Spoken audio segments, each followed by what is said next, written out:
Welcome to the Masterful Coach Podcast. I'm your host, Molly Claire, and I'm here to help you master your coaching skills so you can become the confident, effective, and transformative guide your clients and your team are craving. Whether you're a coach, a high-level leader, or an ambitious go-getter ready to transform your own life, you're in the right place. On this podcast, we dive deep into the skills, mindset, and strategies that make the biggest difference when it comes to your coaching, your business, and your impact. And we do all of it while making sure that you're building a life and business that truly fits you. Let's go ahead and get started with this week's episode.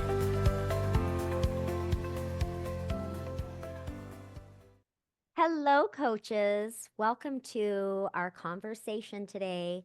We've got Crystal Hansen back. Hello, Crystal. Hello. This is So going to be fun.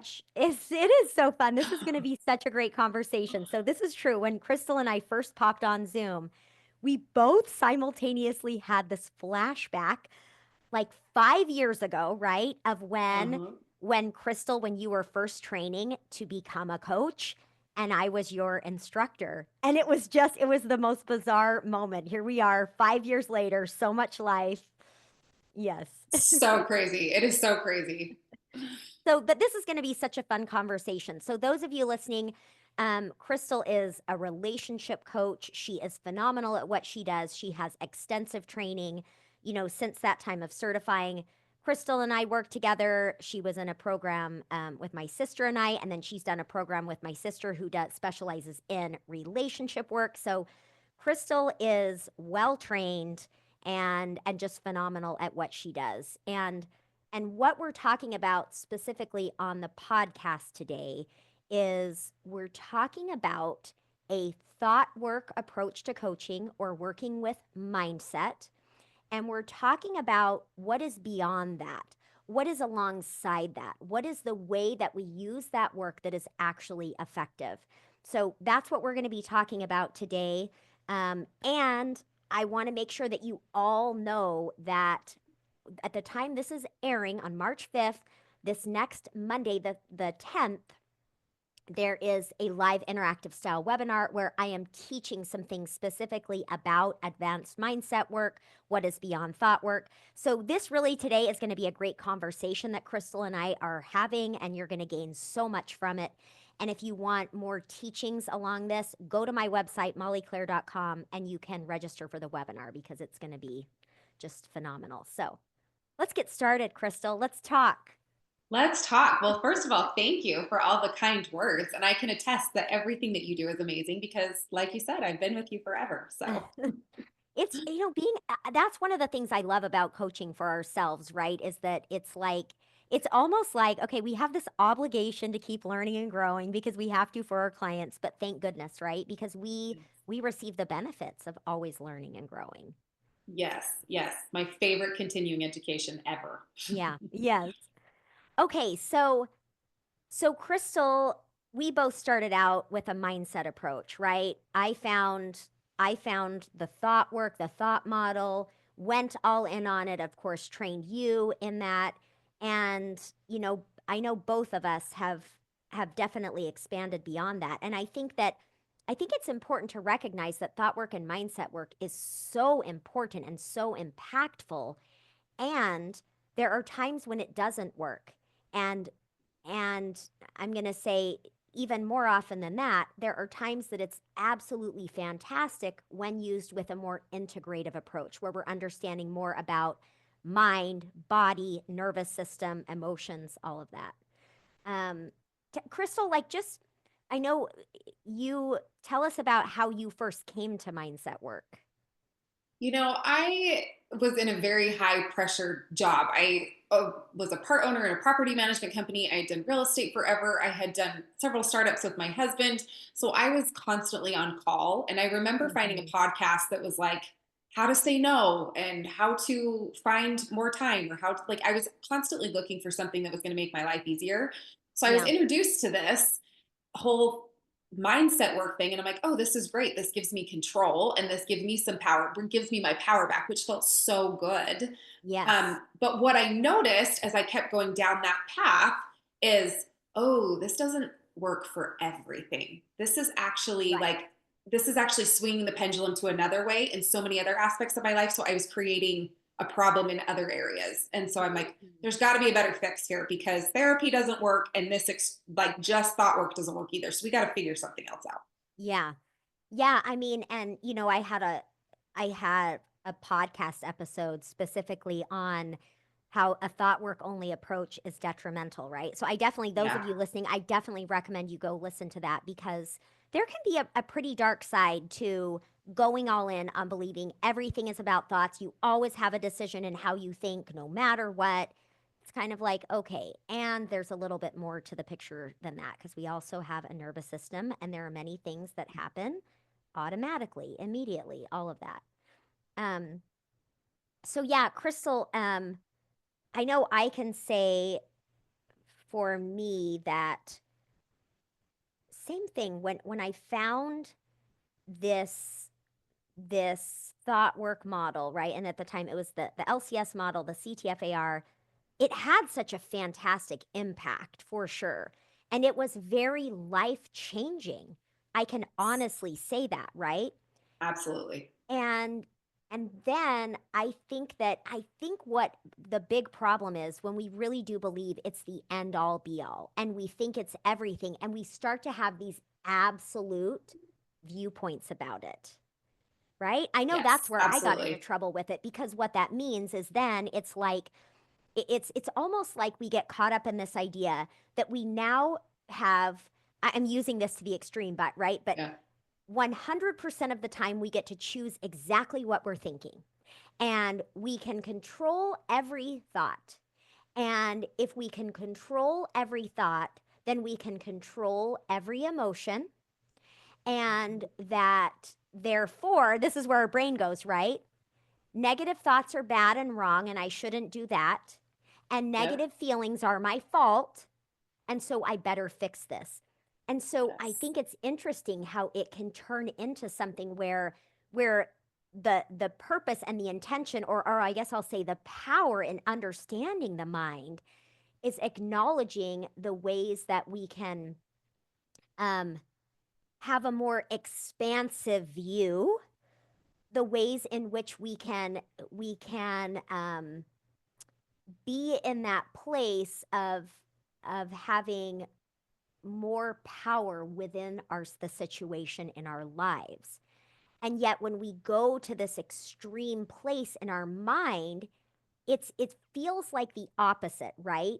Because Yeah. now instead of it becoming a tool for awareness and expansion, it becomes a new way, a new weapon that we're using to criticize ourselves, shut down our thoughts, shut down our emotions, and box us in. It can be pretty bad, right? Yes. And I even remember like, and you actually helped me with this, like when I was doing that program with you and Amy, like being in that was so great because it definitely gave me a gateway to have not weaponizing the model.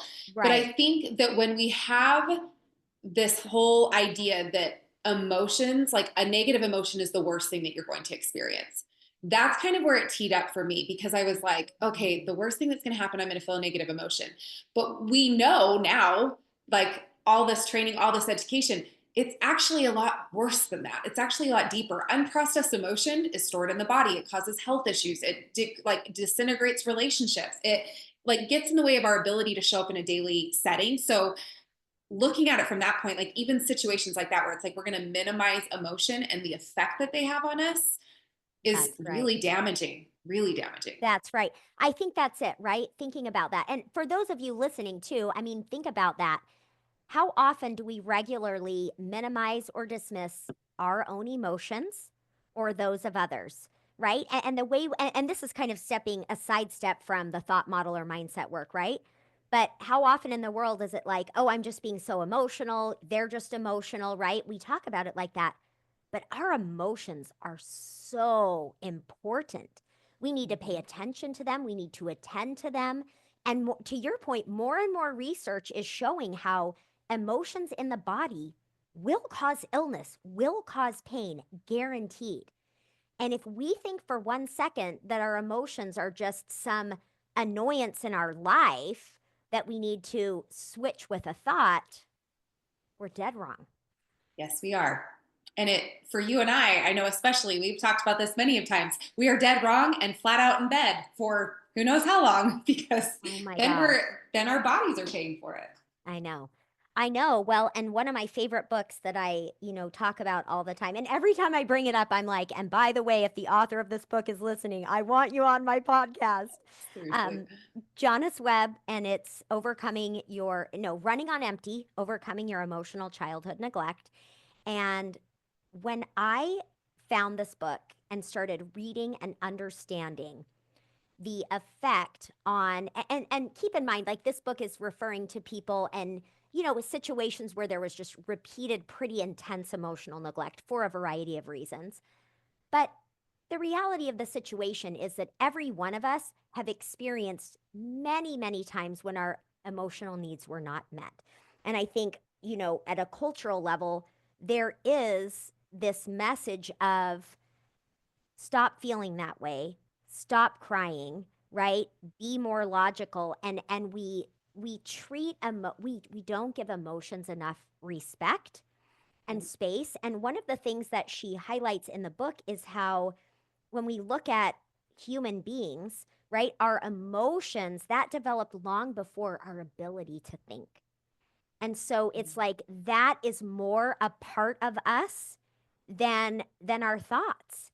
Yep. And, one of the quotes, I wish I had it exactly, but basically, like, our emotions it's as much a part of us as our fingernails, right? Yeah. As our body.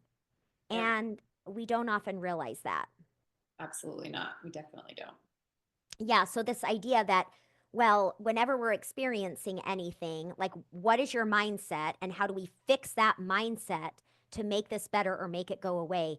It's almost like i- it's we're not giving adequate respect and time to our feelings, right? Yeah. Right. And what, like, I would love to hear from you as we're talking about this, like, what's coming to mind for you in terms of the implications of this, the impact of this for either you or your clients, with a more of just looking at mindset all the time. Yeah, I mean, I can speak to both. I mean, personally, I know how it's affected me. I know that it has definitely put me in a place where I've been stuck. I haven't been able to move forward. Relationships have deteriorated. My personal health has deteriorated from Mhm. that.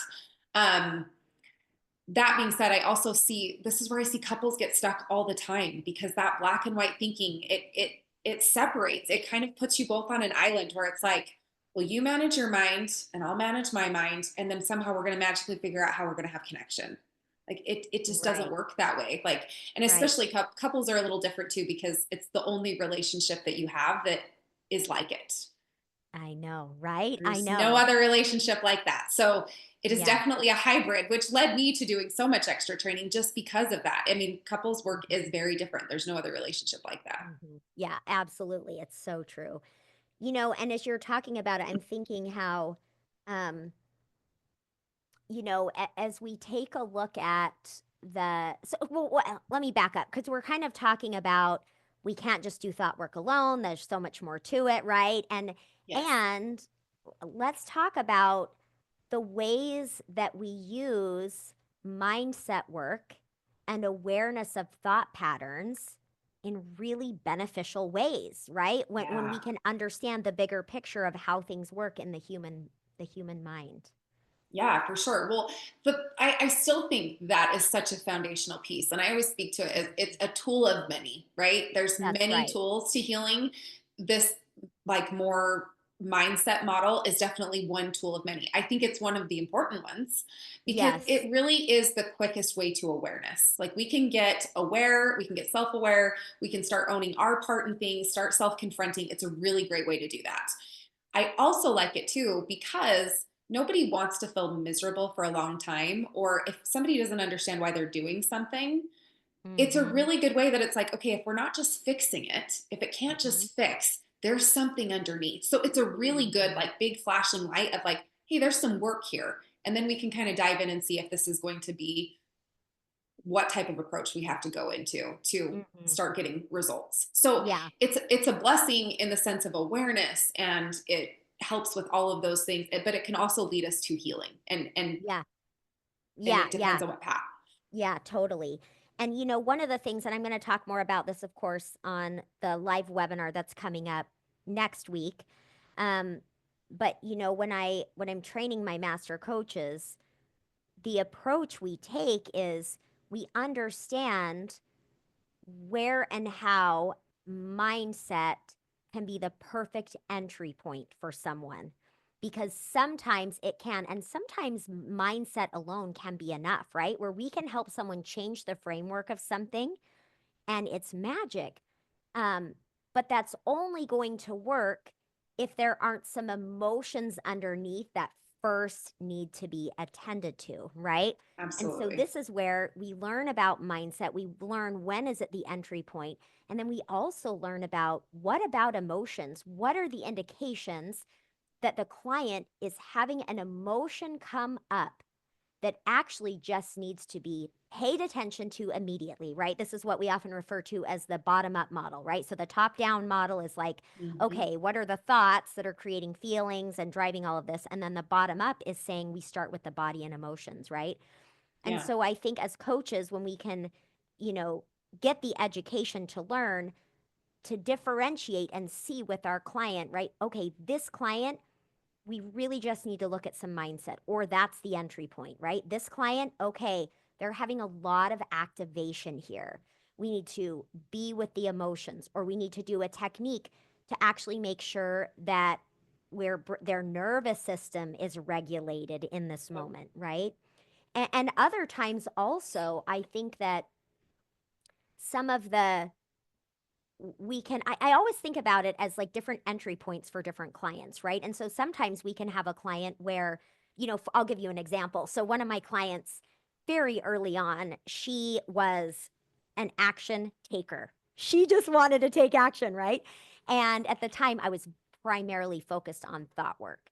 And so it's like we come to the session and she had no time or patience to be talking about her thoughts, and that was okay, right? And so what we did is we would set some, goals for her, and we would talk about that, and then in the conversation, in the coaching, right, I'm able to bring in some of the mindset work, and I'm able to help her have a plan with some of the emotions that come up. And so what I'm doing as a coach with her, right, is I'm doing mindset work through the framework of understanding more about the body and all the needs that she has, but we're really focusing on, in her mind, those actions. And the reason I bring this up is that if if the client has uh, if the client has action as kind of their coaching love language, if we're going to call it that, then Yeah. we've got to meet them where they are. We have to Yeah. meet them where they are, or we're going to be just beating a dead horse trying to get them to look at their mindset, and it's never going to work. And it's just going to erode trust in the coach client relationship, also. Absolutely. I was thinking that as you were talking about that. I'm like, that's the beauty of really learning and expanding your education far beyond just one or two tools, because we Yeah. have to meet our clients where they are if we want them to have progression. If we want to be able to help them, we do have to meet them where they are. And for somebody who is action driven, you painted this beautiful example of how you really can still teach all of these things, but it comes from the ability of knowing all these other tools. Yeah. Yeah, I mean, and I think that's really why I am so passionate about the holistic approach that I do in all my trainings, all my work, because we yes, we're helping our client with maybe one area of their life, or, one certain way of even coaching, right? But in truth, if we don't understand how if we don't understand more about the psychology of behavior, the biology of behavior, right? The Yes. implications, it's like it's we can't really do our clients, we can't really do that service justice without Mhm. that broader understanding. Yeah. Yeah, that's so true. Okay, this is so awesome. Crystal, tell me, any like final thoughts on this topic of, mindset work, the power in it, going beyond, anything at all? I think this work is so amazing. And I think those of us who are passionate about it and love it, we feel this call to it. And I think anytime you feel called to do work, expanding your education, you're not going to lose out on that. And I think that Mhm. really embracing all of these tools, I mean, there's not going to be a better one over another one. It's really embracing all of them so that you can meet your clients where they are, because what works for one isn't going to work for another. And That exactly. yeah, Exactly, exactly. What works for one is not going to work for another. So I think the more we can have this whole view, right, of yep, what's going on in the human species, right? Mind, yes, body, nervous system, and how do we take that knowledge and really truly individualize and personalize the work we're doing with our clients so that yeah, they can feel seen, heard, valued, safe, and really attended to as we're helping them to move forward in their lives. yeah, I agree. Thanks for such an awesome conversation, Crystal. Thank you. It was so fun. All I right, love it. coaches, thank you for being here. Hopefully, I will see you all on the webinar next week on Monday. The link to register is in the show notes. You can also find it at mollyclaire.com. And by the way, Crystal is an amazing coach when it comes to relationship work. All of her information is in the show notes. And is there anywhere in particular you want people to make sure to go to find you if they're interested in what you do? You know what? You know me, Molly, really well. I'm like the worst advertiser ever. So I have a website, probably hasn't been updated in forever. I have social media, probably haven't posted in like a year. But all of those things have links to a free consult call with me. And that's honestly just the best way. So you can That's email me or awesome. book a call. But I always am like, you know what? I love people. So just get in front of me and I'm You more than know, and happy. I let this is like teeing up because Crystal's going to come back and we're going to talk about this very thing Oh, because yeah. I'm such an advocate of making sure that you have a phenomenal service, that you are skilled, that you are informed and really just such a great coach that you don't have to worry about that stuff. And Crystal's such a good example of that. So, that's like Well, teeing it up. When you see Crystal come back on the podcast, we're going to talk about how to be such an amazing coach that it doesn't matter if your website and your socials are out of date. perfect. Yes, it's true. I can attest to Yeah. that. All right. Awesome. Thanks, Crystal. Thank you. Thanks, everyone, for being here. I'll talk with you next week. That's it for today's episode of the Masterful Coach podcast. If you found this valuable, make sure to subscribe so you never miss an episode. And if you'd take a moment to leave a review, I would truly appreciate it. It helps more coaches and leaders find this podcast so they can grow right alongside us. Make sure to check out www.mollyclaire.com for the latest offerings in advanced trainings and coaching mastery. Thanks for listening, and I'll talk with you next week.